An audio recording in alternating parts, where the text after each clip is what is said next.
We're officially at the halfway mark of season 2 of this show, and it is miserable.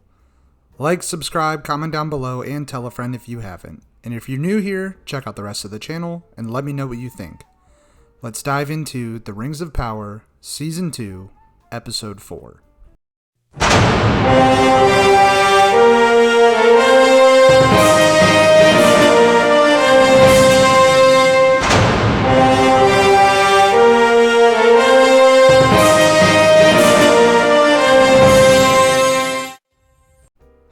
I'm just hate watching at this point.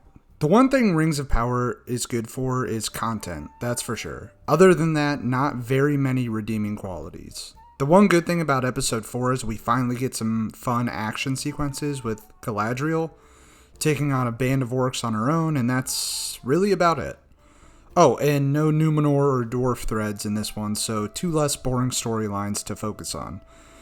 This show it's just a slog. Nothing is compelling, the majority of the characters are one-dimensional and uninteresting, and the dialogue is trash. The narrative is unfocused. It's just not getting better. So just a quick recap. Elrond and Galadriel are taking a small platoon of elves to try and contact Celebrimbor before Sauron does. Spoiler alert, he's there. Look, there has to be a faster way of communication in this world. I get it, the main forms of transportation in this universe are horse, buggies, and boats.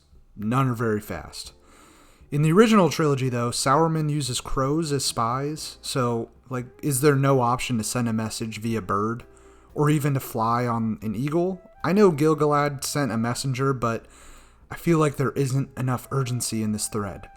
If you're so worried about Celebrimbor being unknowingly influenced into assisting Sauron in his conquest, then why are we not doing everything in our power to reach him as quick as we possibly can? But we do get a fun action sequence, so I guess that's fine. Then Galadriel gets delivered to Adar at the conclusion. This universe's stoic and utterly flat excuse for a secondary villain. After that, we hop over to the Isildur Bow Elf storyline. I cannot, for the life of me, remember this guy's name. Hang on. Let me look it up real quick. Arondir, I think. I guess that's how you say his name. Arondir. What a shell of a character. Give this guy a personality, please. At least Legolas, for all of his seriousness, dropped a joke or a poke at Gimli every so often, and he looked like he was having fun fighting. Jesus, this guy looks like he hates life in general. These two are on their way to rescue Theo, who I always forget is even an actual character in this show, and newcomer Estrid's betrothed. And it's not very interesting at all, except for the giant slug portion, and that's about it. We get to see the Ents for the first time in this show, and they don't look even as close to convincing as they did in the original movies. I just want to say, I cannot stand the actor who plays Isildur. It has nothing to do with his acting abilities. I'm sure he's way better than this show makes it seem, but he just doesn't look the part of this character at all. I mean, when you watch those flashbacks of Isildur in the Fellowship, or even look at Aragorn, who's Isildur's future heir, both are just hardened, battle-tested, masculinely defined men. And I get it, eventually he'll develop into that character, but this guy just doesn't fit the build at all. He doesn't look like he's very masculine, he doesn't look like he's very threatening, or like someone you wouldn't want to go toe-to-toe with in a sword fight, or a commander. I just don't see Isildur when this guy's on screen. Not even a little bit. Alright, and this takes us to the last forgettable storyline. Honestly, the worst storyline in this series, in my opinion, which is Gandalf's journey with the Hobbit companions. It's boring. And it gets even worse. We finally get live-action Tom Bombadil.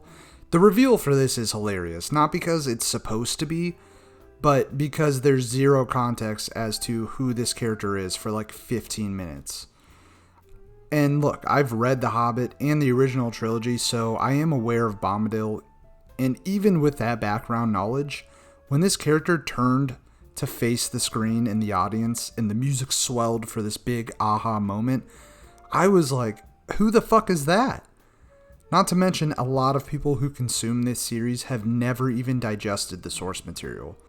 So with this reveal, you're automatically alienating half of the audience, and they're just scratching their heads. I want to know what the average take on this character's appearance is from Tolkien fans, because, look, I'm not a Tolkien diehard, and to be honest, I thought Jackson excluding Bombadil was the right move, because, if I'm being genuine, I hated this character and the portions of this book that surrounded him.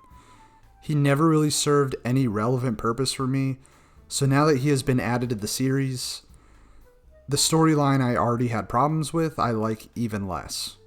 Anyway, this whole portion of this episode sucks, like most of the show in general. I have zero hope for this show left in my tank, and I'm gonna finish it because, it's good for content. Hopefully, I guess. I don't know. But I really don't want to.